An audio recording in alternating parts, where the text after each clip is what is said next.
Get ready with me. Wala masyadong chika today, pero i-share ko yung mga products na ginagamit ko habang nagme-makeup. So first na, ko-corrector muna ako kasi marami akong discoloration kagaya nitong peklat ko sa mata.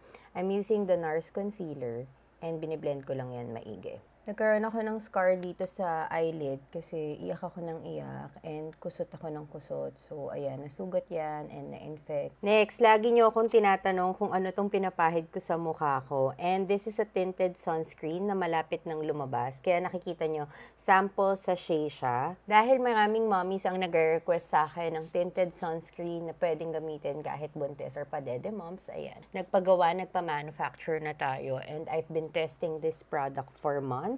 Maganda tong product na to kasi all-in-one na siya. So, ito na yung pinaka-base ko, o diba? Naka-sunscreen na yan, ang kinis pa. So, madalas kapag gumagamit ako ng brow product, gusto ko yung madali lang makapag-drawing kasi lagi tayong nagmamadali. And ang ganda nito kasi para lang siyang totoong hair ng kilay, diba?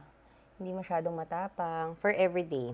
Mura lang to eh. Kaya kahit everyday siya gamitin, carry lang. Kasi magastos ako sa pangkilay. Kita nyo naman ang nipis-nipis ng kilay ko. So, ganyan yung itsura ng kilay ko. Pag pencil pa lang, kaya nag-a-add ako na brow pen para may mga hair-like strokes siya.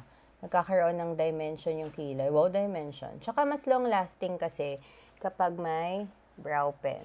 Next is blush. Ito yung madalas kong gamitin na liquid blush. And ito naman kapag powder. Ayan. So, today, maggagamit tayo nito. Get ready with me na milk tint. Mas long-lasting kasi kapag lalagyan nyo muna na cheek tint, tapos papatungan nyo ng powder blush. Yung tipong kahit pawis na pawis ka, kakahabol sa anak mo is nandyan siya. Tsaka ang ganda nito, yung parang pinawisan lang. Blend nyo lang maigi, idaan nyo sa ilong, ganon. Tapos patungan natin yan na powder blush. For everyday makeup, hindi ako naglalagay ng eyeliner or mascara kasi mabilis mangati yung mata ko and madalas ako mag-eye drop. So, proceed na tayo sa lips. Ito yung madalas kong ginagamit sa mga previous videos ko. Kabibili ko lang nito yung ating Color Drip. And ang sarap niya sa bibig, as in.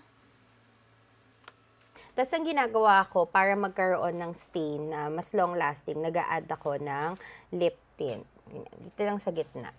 Ayan. Para pag naalis yung pinaka-gloss, may naiiwan pa ring tint. So, ayun lang yung video na to. Sobrang simple kasi ganyan lang ako mag-makeup everyday. O, mag-spray tayo na Plus para lang fresh, para lang mag-melt yung mga powder products na nilagay natin. And that's it. Susundo na ako ng anak. Ano pang gusto nyong makita sa next video?